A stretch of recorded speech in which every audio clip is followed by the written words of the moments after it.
It was just past 11 p.m., and I was in the back room of our building, moving boxes around. It was just a regular hardware store, and I was an overnight stalker there. My other coworker that I usually work with was on vacation, so it was just me for the night. I didn't mind though, because people always expect less from you when you're left alone to do all the work, so if anything didn't get done, it wouldn't really matter. I was working slowly, taking my time. All of the deliveries that came in during the day needed to be put by the aisles where they belonged, so I was just breaking down the pallets and putting boxes on carts that I would then roll into the main shopping area and stock the boxes from there. Once I had filled a few carts, I grabbed one and pushed it to the aisle on the far left. It was raining, or maybe even storming, pretty heavily outside, though through the rain, I thought I heard something from the front of the building. I didn't really care, not even crossing my mind for a second that it was anything other than the building making noises. I took a few boxes and started stocking, humming to myself to save me from the boredom. But then again, I thought I heard something. I walked down to the front of the store and looked all the way at the other end where the front door was. There didn't seem to be anything or anyone. I stayed there for a little bit, again, in no rush to work, and then it happened again. I could have sworn this time that I saw something moving by the front door, and that was where the sounds seemed to come from. Being in my place of work, with all the doors locked, I wasn't really afraid of anything, but more just wanted to make sure nothing strange was going on outside. I went up to the front door and looked out the glass, which I noticed had huge smudges and scratches on them. Nothing was outside, no cars or people, just heavy rain pouring down. I turned and started walking away, back to where I was working. It was quiet for a while, maybe a whole hour even, but then the sound came again from the front door. I dropped what I was doing immediately and walked back to the front, and from across the store, I could for sure make out a figure moving around outside the door. I began walking closer before the figure stopped, stood still for a second, then ran away. I ran up to the door, trying to catch a glimpse of the person, but it was too dark and rainy. Looking at the door though, there were definitely more marks on it than there was before. I was confident that this person was trying to break in. I pulled out my phone, still standing by the door, and called the police. The operator said it wouldn't be too long, just a few minutes. I put my phone back in my pocket and waited by the door. Looking around, the parking lot was still empty, but then I turned my head to look against the building, and on the very side was that same figure. I backed away quickly, worried that he may have seen me. I took several steps back and tried to be quiet. Not even 10 seconds later, the figure appeared right outside the door. While the glass was somewhat foggy and had raindrops all over it, I could tell he was looking at me. He slammed something against the window. It looked like maybe a large rock. Then he hit it again and again, trying to break the glass. I backed away quicker and ran to the back of the store, locking myself in the office. Through the building, I heard the glass shatter and the alarm by the door go off. I waited in fear, hearing nothing else. A few minutes of silence passed, and I was growing more and more nervous, until the police finally showed up. I heard them call out, then walk around searching the place before they got to the office, where I identified myself and told them what I knew. The guy wasn't in the store, so I guess after he broke the glass, he just left. It seems really weird and doesn't make any sense. Part of me even wishes that he had actually stolen something so that I'd at least know that that was what he was after. But given he didn't do anything after breaking down the door, I don't know what he wanted, and that is what still scares me to this day.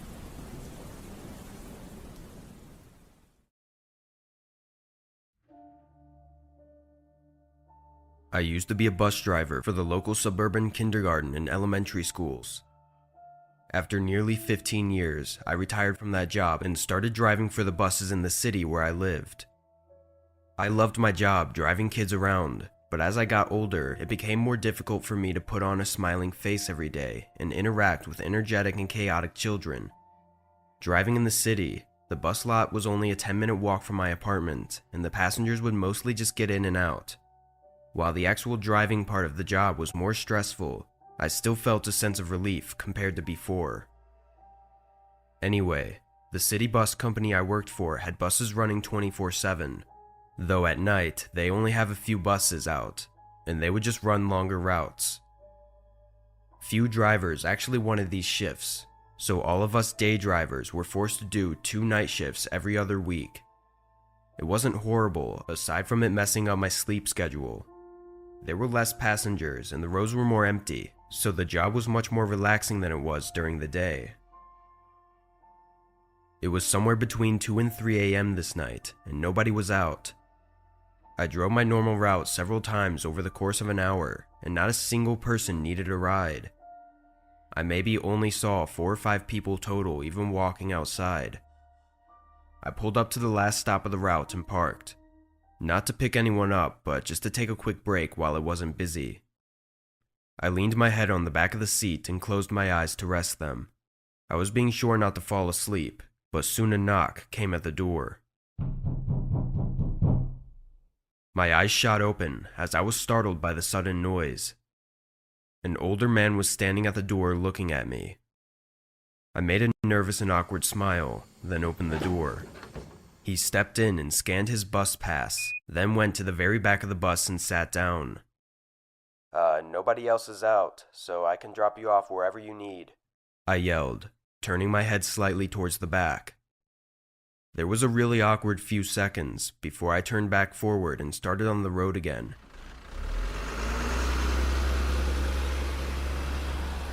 I thought he might have had earbuds in or something, so I was just going to do it the hard way and stop at every bus stop along the route like I was supposed to.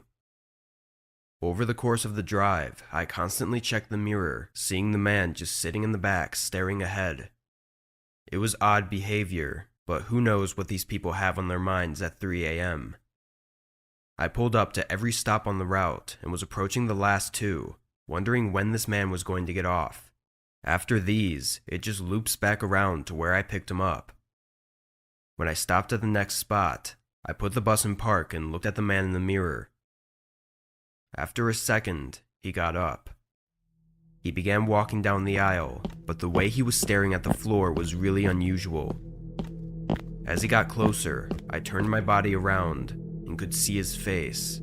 It was full of anger and rage. I tried to act normal, turning my face to the road again, but the guy stopped right next to me. I looked over and he was staring down at me. "Is everything okay?" The man continued staring, but then he looked away and walked back down the aisle and sat down. This was the point where I knew something was very wrong and I started to worry. After a moment, I put the bus back in drive and headed to the next and final stop. When we arrived, I put it in park and waited. There was a sort of tension in this moment that was hard to describe. I looked ahead at the empty roads and sidewalks. Then the man got up and walked quickly down the aisle. He approached me, but this time, he shoved me against the side window and held a gun against my head. Looking him in the eyes, he had that same look as before, crazed anger and rage. I didn't know why or what he wanted from me, but I was sure he was going to pull that trigger. The man didn't say anything. He just tensed up and pushed the gun against my head even harder, still staring me in the eyes. Then, he opened his mouth wide and screamed right in my face. Just a painfully loud, angry scream. Then he let go, backed up, and walked out. I closed the door quickly and drove away. I called the police as soon as possible, knowing that his bus pass would have his identity in the system. An officer was sent to where I dropped the man off, while one came to where I was to get more information. A couple days later, they showed me a picture of the man who was on the bus pass that the stranger had used, but it was a completely different person. I don't know what kind of sick mind that man had, or what he wanted from me, but that was the most unusual, disturbing, and creepy encounter I've ever had and will probably ever have.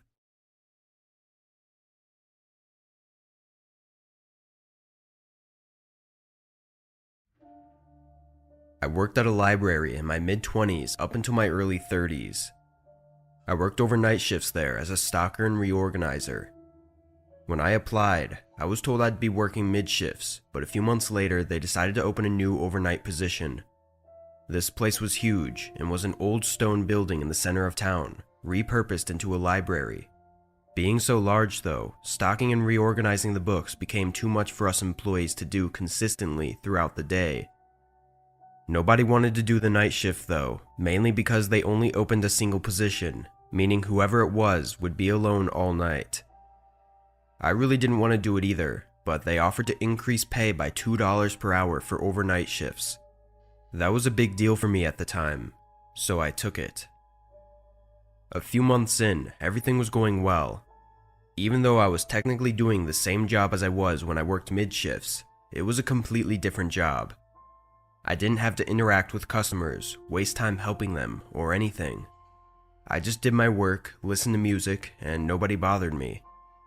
Over the following months though, I strangely started to become less and less comfortable while working. It was weird because I figured I should be getting more comfortable as time went on. But I began thinking about how old the building was, and it kind of creeped me out. Sometimes I'd look up from the bookshelf and see the empty, dark room with what felt like hundreds of aisles where anything could be hiding.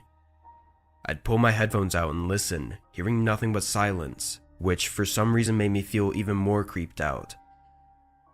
But then one night when I was doing my usual, listening to music and stocking, I heard something from the other side of the large room. I stopped moving for a moment as it registered in my head that I did actually hear something. Then I pulled out my headphones and looked up. I kind of just stood there for a few minutes, scared to move. I was waiting for something else to happen, but nothing ever did, so I went back to my work. This time I left my headphones out though. I finished rearranging the shelf, then I rolled my cart to the back to grab all the book returns. But that's when I heard it again. This time with my headphones away, I could confirm it was inside the building, and I could tell it was the sound of something falling on the ground. It might have sounded just like a small book hitting the floor, but in such a large, quiet room, it echoed loudly. Again, I froze and just stared in the direction I heard the sound coming from.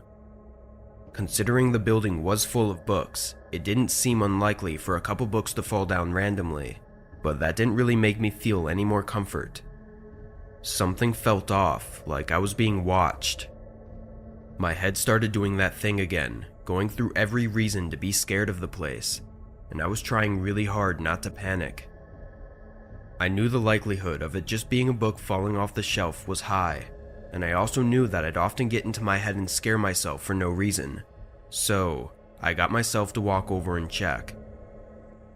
I walked slowly through the aisles of bookshelves, looking down each one. I got to the very last aisle. There was nothing, not a book or anything down any of the aisles. The panic started to come up in my head again. I turned around and my heart stopped. Someone was standing by the door leading to the back storage room. They were in the far corner, as if trying to hide against the wall, but I could tell they were watching me. I resisted every urge in my body to scream and run. I looked away, walked back down the aisles, unlocked the front door, and walked out. As soon as the door closed behind me, I sprinted around the back of the building to my car and locked myself inside, then called the police. I was shaking and crying. When they arrived, I came to the front of the building and waited while two of them searched inside, but they came out alone. Apparently they didn't find anyone.